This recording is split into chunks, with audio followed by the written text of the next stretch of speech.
සුබ දවසක් කියලා පිළිගන්නවා මගේ channel එකට. ඔයාලට මතක ඇති අපි කලින් වීඩියෝ එකේදී කතා කරා How to Train Your Dragon පළවෙනි චිත්‍රපටයට පස්සේ ආපු How to Train Your Dragon The Legend of the Bone-Snapper Dragon නම් කෙටි චිත්‍රපටය ගැන.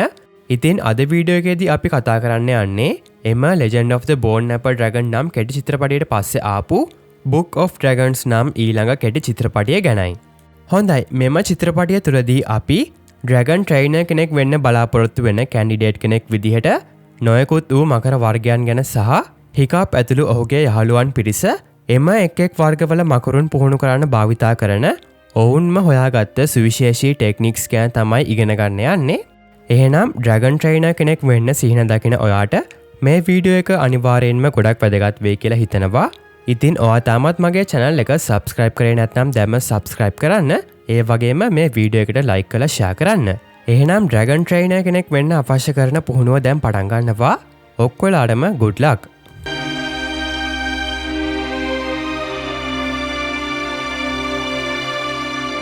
ෆිල්ම් එක පටන් ගන්නකොටම අපිට පෙන්නනවා හිකප්, ඇස්ට්‍රිඩ් සහ ෆිෂ්ලෙක් එකතු වෙලා මකර පොත අධ්‍යයනය කරමින් ඉන්නවා. කොහොම හරි මේ වෙලාවේදී ටූත්ලස් මෙතෙන්ට පැනගෙන ගිහිල්ලා හිකප්ගේ අවධානය අරගන්නවා.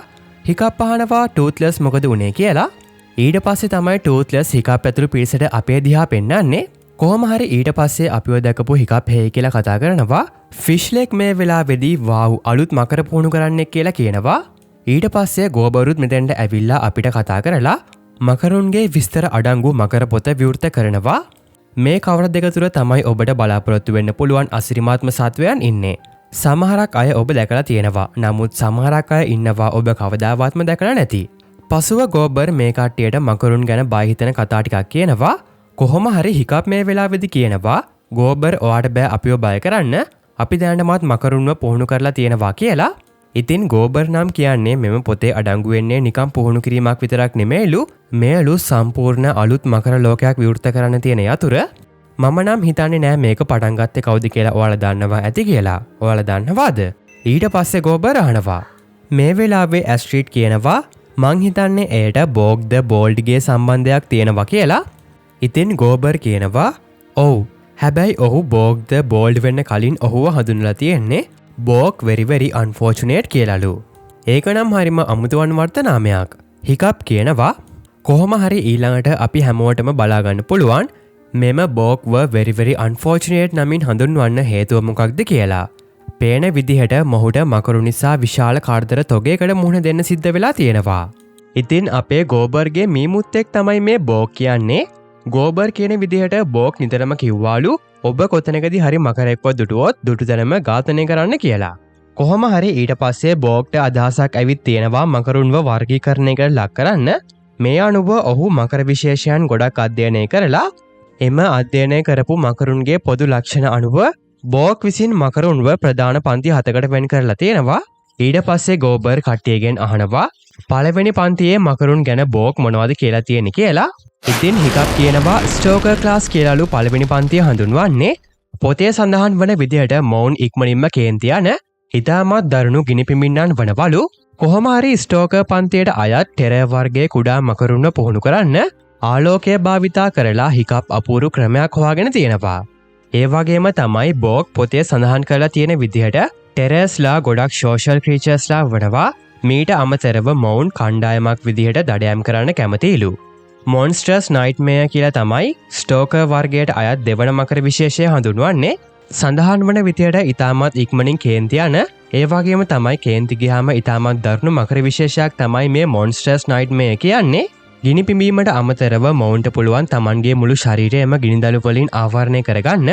කොහොම හරි මෙම ආවේගශීලී ක්‍රීචර්ව පුහුණු කරන්න හිකප් හොයාගත ටෙක්නික් එක තමයි මකරත් එක්ක පොරබදින්නේ නැතුව මොහුට පොඩි ගෞරවයක් ලබා දීලා හෙමින් සහ මෘදුව ඔයාගේ අත උගේ හොම්බ උඩින් තියන්න ඕනේ. ඊට පස්සේ ගෝබර් අහනවා හොඳයි ෆිෂ්ලෙක් ඇයි ඔයා අපිට ඔයාගේ මකර ගැන කියන්නේ නැත්තේ කියලා. ඉතින් ෆිෂ්ලෙක් කියනවා මීට් ලොක්ස් ටු එයාගේ ග්‍රොන්කල්ලා කියන්නේ තද පාෂාණ අනුභව කරන බෝල්ඩර් පන්තියට අයත් මකර විශේෂයක්ලු. කටකතා වලට අනුව අනෙක් මකරුන් වගේම ග්‍රොන්කර්ලාටත් වර්ධන අවදීන් 5ක් තියෙනවා. ඉතින් ඒ අවදි 5 තමයි බිත්තරය, කුඩා දත්, කෙටි පියාපත්, පළල් පියාපත් සහ අතිශයින්ම දුර්ලභ ටයිටන් පියාපත්. කොහොම හරි හිකප් හොයාගත විදිහට ග්‍රොන්කල්ලාට ඩ්‍රැගන් නිප්ෂාකය කන්න දුන්නොත් මෝන්ව බොහොම පාසුවෙන් පුහුණු කරන්න පුළුවන්. තවත් බෞල්ඩ පන්තිය මකර විශේෂයකට උදාහරණයක් තමයි ද විස්පරින් ඩෙත් කියන්නේ. බෝක් පොතේ සඳහන් කලා තියෙන විදිහට මෙම විස්පරින් ඩෙත් වර්ගේ මකරුන් දන්නේ එකම එක දෙයයි. ඒ තමයි ඝාතනය. විස්පරින් ඩෙත් මකරුන්ගේ විශේෂත්වය තමයි මොවුන්ගේ මුකය තුළ තියෙනවා වේගෙන් භ්‍රමණය වන ඉතාමත් තියුණුදත් විශාල සංඛ්‍යාවක්.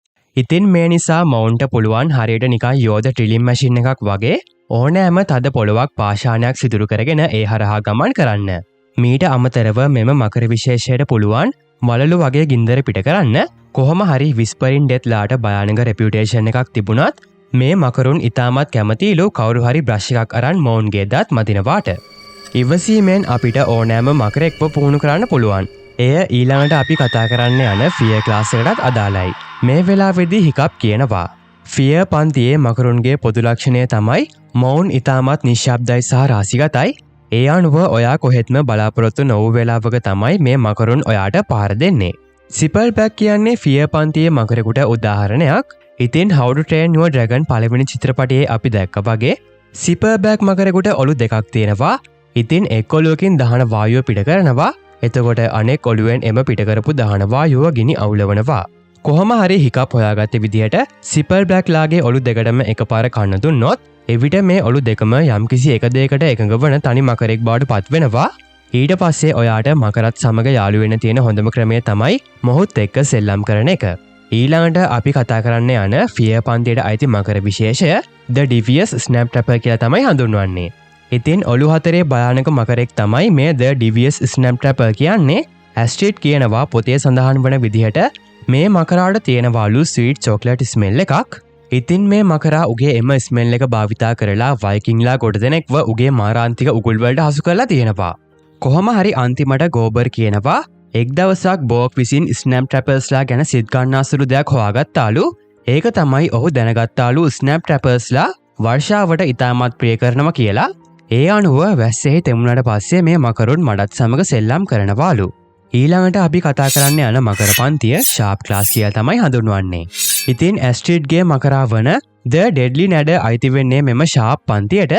බෝක් පොතේ සඳහන් කරලා තියෙන විදිහට මෙම නැඩ වර්ගයේ මකරුන්ට තමයිලු මකර ලෝකයේ උණුසුම්ම ගිනි සුසුම එහෙම නැත්නම් ෆයර් බ්‍රෙත් එක තියෙන්නේ. නැඩ වර්ගයේ මකරෙක්ව පුහුණු කරන්න ඕනේ නම් ඔයා හිමීට උගේ වලිගේ දිහාවට ලං වෙන්න ඕන. ඒ වගේම තමයි ඔයා තර්ජනයක් නෙමෙයි කියලා මකරාට දැනෙන්න හරින්නත් ඕන. ඉතින් එතකොට මකරා කරන්නේ උගේ විෂකටු හකුළුවාගෙන ඔයාට උගේ වලිගේ අත ගන්න ලබා දෙනවා. ටිම්බර්ජැක් කියන්නේ ශාප් පන්තියට අයත් තවත් මකර විශේෂයක්. මකර පොතේ සඳහන් වන විදිහට මවුන්ට තියෙනවා විශාල වගේම ඉතාමත් තියුණු අත්තටු. ඉතින් මේ පියාපත් භාවිතා කරලා ටිම්බර්ජැක් මකරුන්ට පුළුවන් ඝන වනාන්තරයක් උනත් බොහොම පහසුවෙන් දෙපෑ කරගෙන පියාඹන්න. හැබැයි මේ ආකාරයේ විශාල පියාපත් හින්දා ටිම්බර්ජැක් මකරුන්ට සිද්ධ වන අවශ්‍ය තමයි මවුන්ට පිට කසා ගන්න ගොඩක් අමාරුයි. ඒක නිසා ෆිෂ්ලෙක් කියනවා ඔයාට පුළුවන් නම් මවුන්ගේ පිට කසන්න. මේ මකරා හැමදාමත් ඔයාගේ යහළුවෙක්ලු. The Tidal ක්ලාස් එකට තමයි මුහුද සහ ජලාශ ආශ්‍රිතව ජීවත් වන මකරුන් අයිති වෙන්නේ. සඳහන් වන විදිහට මවුන්ට වේගවත්ම නැව් පවා අභිභවමින් පීනන්න පුළුවන්. ඒ වගේම තමයි සී ඩ්‍රැගන්ස්ලා කියලා හඳුන්වන්නෙත් මෙම ටයිඩල් පන්තියේ මකරුන්වම තමයි. බෝක් හොයාගත්ත පළවෙනි සී ඩ්‍රැගන් වර්ස් කල්ඩ්‍රොන් කියලා තමයි නම් කරලා තියෙන්නේ. ඉතින් මේ මකරා උගේ විශාල කල්දේරමක් වගේ බඩ තුල වතුර එකතු කරලා උණු කරනවා. ඒ අනුව සඳහන් වන විදිහට ස්කොල්ඩ්‍රෝන් මකරුන් විදින මේ වගේ උණු වතුරකට අහුනොත් නම් ඉවරටම ඉවරයිලු. කොහොම හරි මේ මකරුන් හා සම්බන්ධව හිකප් හොයාගත්ත පුදුම හිතෙන දේ තමයි මේ මකරුන් කැමතිලු ඔවුන්ට නිවස මතක් කරන ඕනෑම දෙයකට. මේ නිසා ස්කොල්ඩ්‍රෝන් වර්ගයේ මකරෙක්ව පුහුණු කරන්න තියෙන හොඳම ක්‍රමය තමයි මොවුන්ව හමුවෙන්න මුළු ඇඟම වතුරෙන් තෙමාගෙන යන එක. ටයිඩල් ක්ලාස් එකට අයත් තවත් බලවත් මකර විශේෂයක් තමයි මයිටි තන්ඩර් ඩ්‍රම් කියන්නේ. ගෝබර් කියනවා මේ මුර්ගයා වතුර හරහා හරියට නිකන් ටොනෑඩෝ එකක් වගේ ගමන් කරනවාලු. ඒ වගේම මේ සත්වයාට හැකියාව තියෙනවාලු පිරිසිදු මකර ශක්තිය සොනික් බ්ලාස්ට් වගේ පිට කරන්න. බෝක් විසින් මකර ලෝකයේදී ඔහුට හමු වුණ අභිරහස්ම මකරුන්ව මිස්ටි ක්ලාස් එකට තමයි නම් කරලා තියෙන්නේ. ගෝබර් කියනවා අපි ඇත්තරම දන්නේ නැහැ මොවුන් වැඩ කරන්නේ කොහොමද කියලා. ඒක නිසා තමයි මොවුන් අභිරහසක් වෙන්නේ. ඒක ගහක්ද? ඒක ගලක්ද? නෑ. ඒ ඉන්නේ චේන්ජ්වින් කෙනෙක්. සඳහන් වන විදිහට මේ අමුතු සත්වයාට ඕනෑම පරිසර තත්ත්වයක් තුළ නොපෙනී යන්න පුළුවන්. ඉතින් මේ වෙලාවේදී හිකප් කියනවා බෝග් දැනගත්තාලු චේන්ජ්වින්ලා කියන්නේ ඉතාමත් කුතුහලයේ සහිත ක්‍රීචර්ස්ලා කියලා. ඒ වගේම තමයි මොවුන් දකින ඕනෑම දෙයක් අනුකරණය කරන්න කැමතිලු. චේන්ජ්වින්ස්ලා ගොඩක් ප්‍රසිද්ධ ඔවුන්ගේ ඇසිඩ් බ්‍රෙත් එකට සහ මෝහනය කිරීමේ හැකියාවට. ඒ වගේම තමයි චේන්ජ්වින් කෙනෙක්ව හොයාගන්න නම් ඔයාට තියුණු ඇසක් තියෙන්න ඕනේ. ගෝබර් මේ වෙලාවේදී තවත් කරුණු දක්වනවා. ඉතින් ඇස්ට්‍රිඩ් අහනවා පාටමාරු කරන්න පුළුවන් කියන්නේ මොවුන්ගේ හම මෘදුයිද කියලා. මේ අනුව ගෝබර් පිළිතුරු දෙනවා ඔව් සමහරක් අය එහෙම තමයි. ඒක නිසා ඔවුන්ට පාරදීම් වලදී ලොකු අවධානමක් එල්ල වෙනවා. ඊට පස්සේ ගෝබර් කියනවා ඉතින් මේ මකරුන් තමන්ව ආරක්ෂා කරගන්න අසාමාන්‍ය ක්‍රම භාවිතා කරනවා. හරියට නිකම් මේ සුන්දරිය වගේ කියලා අපිට බෝන් නැප මකරෙක්ව පෙන්නනවා. මෙම බෝන් නැප මකරුන්ගේ විශේෂත්වය තමයි මොවුන් මැරිච්ච මකරුන්ගේ අස්ති කොටස් එකතු කරලා තමන්ගේ ශරීරය ආවරණය වන පරිදි ආමර් එකක් හදාගන්නවා. කොහොම හරි Legend of the Bone Napper Dragon නම් ෂෝට් ෆිල්ම් එකේදී අපි දැක්කා වගේ මේ මකරා හොයන දේ ඔයා එයාට ලබා දුන්නොත් බොහොම පහසුවෙන් මෙයාව යටපත් කරගන්න පුළුවන්. හොඳයි අන්තිමට අපි කතා කරන්න යන මකර පන්තිය මිස්ටි ක්ලාස් කියලා තමයි හඳුන්වන්නේ. හිකප් කියනවා මේ පන්තිය මකරුන්ට තියෙනවලු අධික වේගයක් සහ මොවුන්ගේ හනු ඉතාමත් ශක්තිමත්ලු. ඒ වගේම තමයි මොවුන්ට අතිශයින්ම ඉහළ බුද්ධියකුත් තියෙනවලු. ද ස්ක්‍රීල් කියන්නේ ස්ට්‍රයිකර් පන්තියට අයිති මකරෙක්ට උදාහරණයක්. හිකප් නම් කියන්නේ මේ නොපෙනෙන සත්වයා ඉතාමත් රාසිගතයි. ඒ වගේම තමයි මොහු අකුණු පදින්නා ලෙස ප්‍රසිද්ධියක් දක්වනවාලු. කොහොම හරි ස්ක්‍රිල්ලාව හොයාගන්න පුළුවන් විදුලි කුණාටු තුල පමණයි. තවද මොවුන්ට සුදු පාට ගින්දරකුත් පිට කරන්න පුළුවන්. මකර පොතේ අන්තිමටම අපිට බලාගන්න හම්බෙන මකර වර්ගය තමයි ස්ට්‍රයිකර් පන්තියටම අයිති The Night Fury. ඉතින් How to Train Your Dragon පළවෙනි චිත්‍රපටිය බලපු ඔයාලට මතක ඇති මකරුන්ගේ තොරතුරු අඩංගු පොතේ Night Fury ගැන මොන වගේ විස්තරයක්ද තිබුණේ කියලා. Night Fury. Speed unknown. Size unknown. The unholy offspring of lightning and death itself. Never engage this dragon. Your only chance, hide and pray it does not find you. පසුව ගෝබර් කියනවා අපිට දැන් මකර පොත අප්ඩේට් කරන්න වෙයි කියලා. ඊට පස්සේ ඔහු අහනවා හිකප් ඔයා කොහොමද නයිට් ෆියුරි කෙනෙක්ව පුහුණු කරේ කියලා. ඉතින් හිකප් කියනවා මුලින්ම ඔහුට සිද්ධ වුණාලු නයිට් ෆියුරිගේ අවධානය ලබා ගන්න. ඊට පස්සේ ඔහුට සිද්ධ වුණාලු නයිට් ෆියුරිගේ විශ්වාසය දිනා ගන්න. ඉතින් අන්තිමට හිකප් කියනවා හැමෝම හිතනවාලු පියාඹන එක මොන වගේ අත්දැකීමක්ද කියලා. ඒත් දැන් ටූත්ලස්ට ස්තුතිවන්ත වෙන්න අපි එක දන්නවා. මේ දූපත් මකරුන්ගෙන් පිරලා ඉන්නවා. හැබැයි මම තවමත් වෙන නයිට් ෆියුරි කෙනෙක්ව දැක්කේ නෑ. නමුත් මම එක දෙයක් දන්නවා. ටූත්ලස් නිකම්ම මගේ යහළුවෙක් උනේ නෑ. ඔහු තමයි මට මගේ ජීවිතයට අරමුණක් ලබා දුන්න මිත්‍රයා උනේ. ඉතින් ගෝබර් මේ වෙලාවේදී කියනවා මකරුන් ගැන අද අපි දන්න හැම දෙයක්ම පටන් ගත්තේ එක ඉතාමත් අවාසනාවන්ත නමුත් අලුත් දේවල් ඉගෙන ගන්න බඩගින්න තිබුණ වයිකින් වරෙක්ගෙන්. ගෙවුණු අවුරුදු පුරාවටම කුතුහලෙන් පිරුණ ඔබ වගේ වයිකින්ස්ලා පොතේ පිටු අලුත් තොරතුරු වලින් නවීකරණය කරා. ඒ අනුව කාලයත් සමග Book of Dragons Book of Dragons බවට පත් වුණා. ඉතින් මේ වෙනකොට එය වයිකින් උරුමේ ලොකු කොටසක් වෙනවා. ඒ අනුව මේ උරුමේ කොතරම් ශ්‍රේෂ්ඨයිද කියනවා නම් Bog the Very Very Unfortunate ඉක්මනින්ම Bog the Bold නමින් හැඳින්වුවාලු. කොහොම හරි ඇස්ට්‍රිඩ් මේ වෙලාවේදී ගෝබර්ට කියනවා ගෝබර් මම ප්‍රාර්ථනා කරනවා ඔයා එයාව දැනගෙන හිටියා නම් කියලා. ඉතින් ගෝබර් ඇස්ට්‍රිඩ්ට පිළිතුරු දෙනවා මම එයාව දන්නවා. අපි හැමෝම දන්නවා. ඒ මකරුන්ගේ පොතට ස්තුතිවන්ත වෙන්න. මං හිතන්නේ අලුත් ළමයින් අපිවත් යම් දවසක දැනගනීවි. අපි කොහොමද මකරුන්ව පුහුණු කරේ කියලා.